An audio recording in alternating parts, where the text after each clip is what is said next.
दोस्तों इस वीडियो में हम लोग जानेंगे 2022 की जो नई शिक्षा नीति आई है उसके बारे में जानते हैं कि उसमें क्या क्या बदलाव हुए हैं। नई शिक्षा नीति को केंद्रीय कैबिनेट की मंजूरी, 10वीं बोर्ड खत्म, एमफिल भी होगा बंद। तो आइए जानते हैं एक एक करके कि इसमें क्या क्या बदलाव हुए हैं, क्या क्या चेंजिंग हुए हैं, उसके बारे में जानते हैं। तो दोस्तों इसके पहले जो हमारी शिक्षा नीति आई थी वो 1986 ईस्वी में आई थी। 1986 ईस्वी में, जो कि उसको अब जो नई शिक्षा नीति आई है वो 36 साल बाद आई। 36 साल बाद उसमें कुछ सुधार करके, उसमें संशोधन करके, बदलाव करके उस शिक्षा नीति को लाया गया है, जो कि अब तक का सबसे बेस्ट शिक्षा नीति वही है। और आप इसमें क्या होगा कि जो बच्चे पढ़ेंगे उसमें उनके ऊपर प्रेशर नहीं रहेगा, उनके ऊपर एक रिलैक्स रहेगा, क्योंकि 10+2 का जो है उसको भी ख़त्म कर दिया गया है। अब ये दूसरे फार्मूले के तहत उसको पढ़ाया जाएगा, जो कि 5+3+3+4 के फार्मूले से पढ़ाया जाएगा। तो आइए जानते हैं ये फार्मूला क्या है, किसके तहत पढ़ाया जाएगा। आइए इसके बारे में जानते हैं एक एक करके। दोस्तों अब इसमें होता क्या है, जैसे देखिए आप यहाँ पे आप देखिए, जैसे कि यहाँ पे आप देख सकते हैं 5+3 का फार्मूला क्या है। यहाँ पे देखिए 5+3 का फार्मूला क्या है।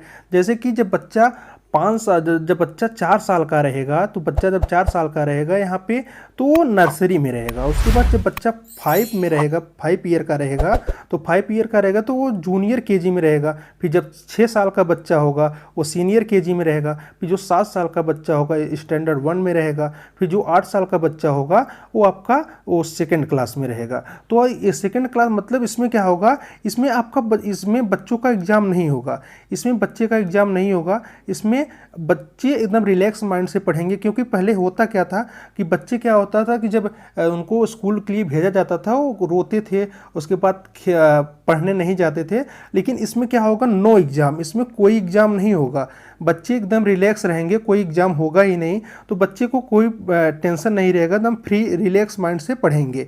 तो देखिए इसमें क्या किया गया है, जो बच्चे यहाँ पे आपके नर्सरी, जूनियर केजी और सीनियर केजी हैं, यहाँ तक के 6 ईयर के बच्चों को वहाँ पे प्ले ग्रुप बनाया जाएगा। तो वहाँ बच्चे प्ले ग्रुप में, वहाँ पे टीम रहेगी। वहाँ पे बच्चों को, जैसे यहाँ पे छोटे बच्चे होते हैं तो उनको खेलने में ज़्यादा इंटरेस्ट रहता है। हाँ, तो वहाँ पे बच्चे जो रहेंगे, जब यहाँ से पहले होता था क्या, बच्चे जाते थे रोते थे, लेकिन अब क्या होगा, जब बच्चे वहाँ स्कूल में जाएंगे तो वहाँ पे कई सारे बच्चे रहेंगे, वहाँ पे बच्चों के साथ अपना खेलेंगे, सब कुछ करेंगे। वहाँ पे टीम रहेगी, टीचर्स रहेंगे, उनको प्रेशर नहीं लगेगा, एक स्कूल से लगाव हो जाएगा, तो बच्चे अपना स्कूल जाना स्टार्ट कर देंगे। और वहाँ पे उसके बाद फिर क्या होगा, फिर यहाँ पे जो आपका यहाँ पे जो स्टैंडर्ड 1 है, स्टैंडर्ड 2 है, 7 से 8 वर्ष का बच्चे जो हैं, तो वहाँ पे उनको शिक्षा धीरे धीरे उनको पढ़ाना स्टार्ट किया जाएगा, ताकि बच्चे वहाँ अच्छे तरीके से पढ़ सकें। इसलिए क्योंकि उनके ऊपर कोई प्रेशर नहीं रहेगा, कोई किसी चीज़ का उनके ऊपर दबाव नहीं रहेगा, बच्चे रिलैक्स से पढ़ेंगे। क्योंकि होता क्या है कि अब जो पहले की शिक्षा नीति थी उसमें क्या था कि बच्चे बचपन से ही मतलब उनके ऊपर इतना प्रेशर डाल दिया जाता था कि बच्चे डर की वजह से पढ़ नहीं पाते थे, उनका माइंड मतलब डाइवर्ट हो जाता था, पढ़ नहीं पाते थे, क्योंकि उनका उस समय बच्चों का दिमाग क्या होता है, खेलने में ज़्यादा रहता है। तो इसलिए जो नई शिक्षा नीति आई है उसमें एक जो आपका यहाँ पे 4 ईयर से लेके 6 ईयर का, जो 4 ईयर से लेके जो 6 ईयर के बच्चे रहेंगे उनको प्ले ग्रुप बनाया जाएगा उनके लिए। उसके बाद जो यहाँ पे स्टैंडर्ड 1 स्टैंडर्ड 2 है, जो स्टैंडर्ड 1 स्टैंडर्ड 2 यहाँ पे 7 से 8 ईयर के बच्चों के लिए उनको एक अच्छी सी फैसिलिटी दी जाएगी, उनको पढ़ाया जाएगा। फिर आइए, हम लोग जान चुके 5 ईयर का फार्मूला क्या है। अब हम लोग जानते हैं 3 ईयर का फार्मूला क्या है। जब बच्चा 9 साल का रहेगा वो क्लास 3 में रहेगा। जब बच्चा 10 साल का रहेगा तो क्लास 4th में रहेगा। जब बच्चा 11 साल का होगा वो क्लास 5 में रहेगा। तो इसमें होगा क्या कि जो बच्चे यहाँ पे 9 से 11 साल के बच्चे रहेंगे वो थर्ड क्लास से लेके 5th क्लास तक के बच्चे रहेंगे। और यहाँ में होगा क्या कि बच्चों की एक बेस्ट शिक्षा दी जाएगी, बेस्ट नॉलेज दिया जाएगा। इसमें थोड़ा इन लोग को एक ट्रेनर रहेंगे। जैसे कि पहले क्या होता था कि इनको बीच बीच में एक अच्छी सी क्लास दी जाएगी और इनका ट्रेनिंग होगा कि बच्चों में क्या क्या सुधार हुआ, क्या क्या नहीं सुधार हुआ, उसके लिए एक बेस्ट टीचर रखे जाएंगे। तो जो 3 का फार्मूला है इसके तहत आता है। तो और जो आप देखिए आइए जानते हैं कि इसके +3 का और क्या फार्मूला है। अब इसके बाद देखते हैं 3 का फार्मूला क्या है। जैसे कि जब बच्चा 12 साल का होगा वो क्लास 6 में जाएगा, और जब बच्चा 13 साल का होगा क्लास 7th में जाएगा, जब बच्चा 14 साल का होगा क्लास 8 में जाएगा। तो इसमें क्या है, जैसे कि जो बच्चा अगर चाहता है वो अगर पढ़ना चाहता है तो बच्चा को होगा क्या, जैसे कि यहाँ पे पहले इसको इरेज कर लेते हैं। जैसे बच्चा यहाँ पे क्लास 6 में है और 12 साल का है, तो इस बच्चे को जैसे अगर ये चाहता है, अगर कोई अदर नॉलेज, जैसे कि अगर इसका रुचि खेलने में है, तो वहाँ पे क्रिकेट मैदान रहेगा, वहाँ पे बच्चों को खिलाया जाएगा। मतलब बच्चे क्रिकेट भी खेल सकते हैं। सिलाई, जो लड़कियाँ सिलाई सीखना चाहती हैं, वहाँ पे सिलाई का भी उनको साधन रहेगा, वो सिलाई भी सिखाया जाएगा। मतलब जिसकी रुचि रहेगी उसमें बच्चे को पढ़ाया जा सकता है। मतलब जिस फील्ड में अगर उनकी रुचि है, पढ़ना चाहते हैं, वो भी पढ़ें। और प्लस जो उनको एक्स्ट्रा नॉलेज दिया, जैसे कंप्यूटर हो गया, कंप्यूटर पढ़ेंगे, मैथ वगैरह तो ऑलरेडी पहले से ही था, वो उसमें इंक्लूड रहेगा ही। अगर इसमें से और इस शिक्षा नीति मतलब चेंजिंग किया गया है, जैसे जो बच्चा अगर सिलाई करना चाहता है तो बच्चा सिलाई भी सीख सकता है, जो हमारी जो छात्रा हैं, और जो बच्चे क्रिकेट खेलना चाहते हैं, जो बढ़ाई का काम करना चाहते हैं, तो उसमें बच्चों को भी सिखाया जाएगा, तो बच्चे वो सीख सकते हैं। फिर आइए हम जानते हैं जो 4 ईयर का फार्मूला है। 4 ईयर का फार्मूला क्या है। 4 ईयर का फार्मूला ये है कि जैसे जब बच्चा 15 साल का होगा तो क्लास 9th में जाएगा, जब बच्चा 16 साल का होगा क्लास 10th में जाएगा, और फिर बच्चा 17 साल का होगा वो क्लास 11th में जाएगा, जब बच्चा 18 साल का होगा वो क्लास 12th में जाएगा। तो देखिए आप लोग जानते हैं 10+2 का, जो 10+2 का फार्मूला था उसको सरकार ने उसको ख़त्म कर दिया है। अब जो सरकार की जो नई फार्मूला आई है उसको हम लोग जानते थे। उसका फार्मूला ये है कि 5+3+3+4। अब इसका फार्मूला हम लोग जान लेते हैं कि इसका फार्मूला है क्या। जैसे कि अब यहाँ पे बच्चा 9th to 12th अब है। अब इसमें पहले क्या होता था कि जब बच्चा 8 पढ़ के जब 9th में जाता था, तो बच्चा होता था क्या कि उसमें होता था कि आर्ट साइड और साइंस साइड चूज करने के लिए होता था। लेकिन इस जो नई शिक्षा नीति आई है उसमें इसको चेंज करके, इसमें बदलाव करके इसको ख़त्म कर दिया गया है। अगर जो आर्ट का बच्चा है, अगर उस बायोलॉजी पढ़ना चाहता है तो बायोलॉजी सब्जेक्ट को चूज कर सकता है। और जैसे जो साइंस का बच्चा है, अगर उसको इतिहास पढ़ना है, सामाजिक विज्ञान पढ़ना है, संस्कृत पढ़ना है, अगर वो सब सब्जेक्ट उसको साइंस वाले बच्चों को पढ़ना है तो पढ़ सकता है। मतलब इसमें स्ट्रीम को ही ख़त्म कर दिया गया है। अब चाहे आर्ट का बच्चा हो चाहे साइंस का बच्चा हो, एक समान अधिकार मतलब दिया गया है। अगर जैसे पहले क्या होता, जो बच्चा साइंस का रहता था उस अपने आप को मतलब क्या सोचता था कि मैं मतलब कहीं ना कहीं आर्ट वाले बच्चों से मैं काफ़ी हाई लेवल का हूँ, मतलब उनसे अच्छा हूँ। लेकिन इसमें क्या हुआ है कि सरकार ने उसको ख़त्म कर दिया है ताकि एक समान बच्चों में मतलब बर्ताव रखा जाए। क्योंकि पहले क्या होता था, जैसे कि जो बच्चा मैथ लिया है तो मतलब उसका साइंस साइड रहता था, तो मैथ रहता था, हिंदी रहता था, इंग्लिश रहता था, ये सब सब्जेक्ट रहता। जो आर्ट साइड का बच्चा रहता था उसमें कला रहता था, उसमें इतिहास रहता था, भूगोल रहता, नागरिक शास्त्र रहता था। अगर साइंस का बच्चा अगर भूगोल पढ़ना चाहता है और आर्ट का बच्चा अगर बायोलॉजी पढ़ना चाहता है तो पढ़ सकता है, साइंस भी पढ़ना चाहता है तो पढ़ सकता है।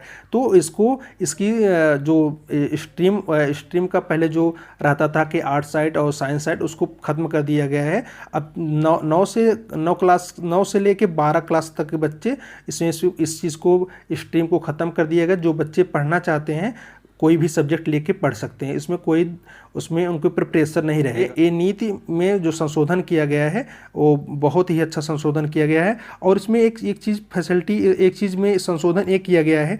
पहले क्या होता था कि जब बच्चा नाइन्थ में रहता था, नाइन्थ का क्या करता था, एग्ज़ाम नहीं देता था, डायरेक्ट आता था, जैसे नाइन्थ में एडमिशन करा के कहीं जॉब पे निकल जाता था, कुछ अदरवाइज़ काम करता था। लेकिन अब क्या है इसमें, जैसे नाइन्थ, अब क्या है जैसे नाइन्थ में 2 सेमेस्टर रहेगा।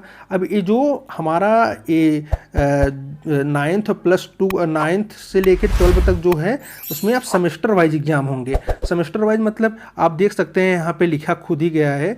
अब पहले क्या इसमें क्या है, आप देखिए यहाँ पे केवल 12वीं क्लास में होगा बोर्ड, एमफिल होगा बंद, और कॉलेज की डिग्री 4 साल की। आइए अब उसके बाद और भी जानते हैं, जैसे 10वीं बोर्ड खत्म, एमफिल भी होगा बंद। अब 5वीं तक के छात्रों को मातृभाषा, स्थानीय भाषा और राष्ट्रभाषा ही पढ़ाया जाएगा। बाकी विषय चाहे अंग्रेजी ही क्यों ना हो, एक सब्जेक्ट के तौर पर पढ़ाया जाएगा। और पहले 10वीं बोर्ड की परीक्षा देना अनिवार्य था, अब नहीं होगा। इसका ये मतलब नहीं है कि आप परीक्षा नहीं देंगे, आपको परीक्षा देना होगा, आपको सेमेस्टर वाइज देना होगा। जैसे आप 9th में रहेंगे, आपका छमाही जैसे एग्जाम होता था, तो मतलब आधा सिलेबस जो आप 9th में पढ़े रहेंगे तो उसका 6 महीना में एक सेमेस्टर आपका एग्जाम हो जाएगा। मतलब साल भर का जो आपका एग्जाम मतलब पढ़ाई होता है 9th में, तो आपका उसका जितना आधा सिलेबस पढ़ाया जाएगा, पहले उसका एग्जाम हो जाएगा, फिर जो आगे सब्जेक्ट जो उसके आगे वाला सिलेबस रहेगा जो पढ़ाया जाएगा तो उसका हो जाएगा। मतलब 9th में आपका दो सेमेस्टर, 9th में 2 सेमेस्टर हो गया, फिर 10th में 2 सेमेस्टर, 10th में भी आपका 2 सेमेस्टर, फिर 11th में भी आपका 2 सेमेस्टर। मतलब सेमेस्टर वाइज आपका यहाँ पे पूरा पढ़ाई होने वाला है। तो और यहाँ पे आप देख सकते हैं 9वीं से लेके 12वीं तक सेमेस्टर में परीक्षा होगी। स्कूली शिक्षा को 5+3+3 4 के फार्मूले के तहत पढ़ाया जाएगा। और वहीं क्या होगा, आगे जानते हैं आगे क्या होगा। जैसे वहीं कॉलेज की डिग्री 3 और 4 साल की होगी, यानी कि ग्रेजुएशन के पहले 4 साल पर सर्टिफिकेट, दूसरे साल पर डिप्लोमा, तीसरे साल पर डिग्री मिलेगी। तो आइए हम जानते हैं कि अब आगे इसकी होने वाला क्या है। तो आप लोग इसको जान गए कि जब आप 9th में रहेंगे तो आपको सेमेस्टर वाइज एग्जाम देना होगा। ऐसा नहीं होता था, पहले होता क्या था कि बच्चा 9th में एडमिशन करा के फिर 10th में आता था, जब उसका एग्ज़ाम फरवरी मार्च के महीने में होता था तो 1 महीने पहले सीरीज लेके पूरा पढ़ लेता था। तो अब ये चीज़ ख़त्म कर दिया गया है, शिक्षा नीति में बदलाव किया गया है ताकि बच्चा अब पढ़े और एक अच्छी दिशा में रहे। तो इसलिए इसको चेंजिंग करके सरकार के तहत इसको नई शिक्षा नीति के तहत इसको बदलाव करके बनाया गया है। आइए आगे जानते हैं। फिर देखिए यहाँ पे अब देखिए होता क्या था, जैसे बच्चा जब 12th पास कर लेता था, 12 पास कर लेने के बाद क्या होता था, जैसे BA होता था, BSc होता था, BCom होता था। हाँ, तब अब क्या है, जैसे BA का बच्चा अगर है तो उसमें भी स्ट्रीम को ख़त्म कर दिया गया है। अब उसमें भी कोई स्ट्रीम नहीं रहेगा। अब स्ट्रीम कोई नहीं रहेगा। अब जैसे कि BA का बच्चा अगर भूगोल लिया है, नागरिक शास्त्र लिया है, अगर वो बायोलॉजी पढ़ना चाहता है तो बायोलॉजी लेके पढ़ सकता है। वहाँ पे भी स्ट्रीम को पूरा ख़त्म कर दिया गया, मतलब एक समान अधिकार दिया गया है। और हम जानते हैं, आइए धीरे धीरे हम लोग जानते हैं कि इसमें और क्या बदलाव हुआ है, इसके बारे में थोड़ा डिटेल जान लेते हैं।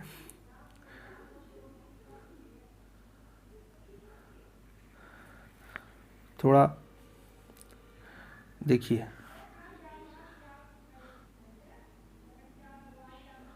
अब यहाँ पे हम लोग जानते हैं नई शिक्षा नीति में, इसमें थोड़ा डिटेल में हम लोग जानते हैं, क्योंकि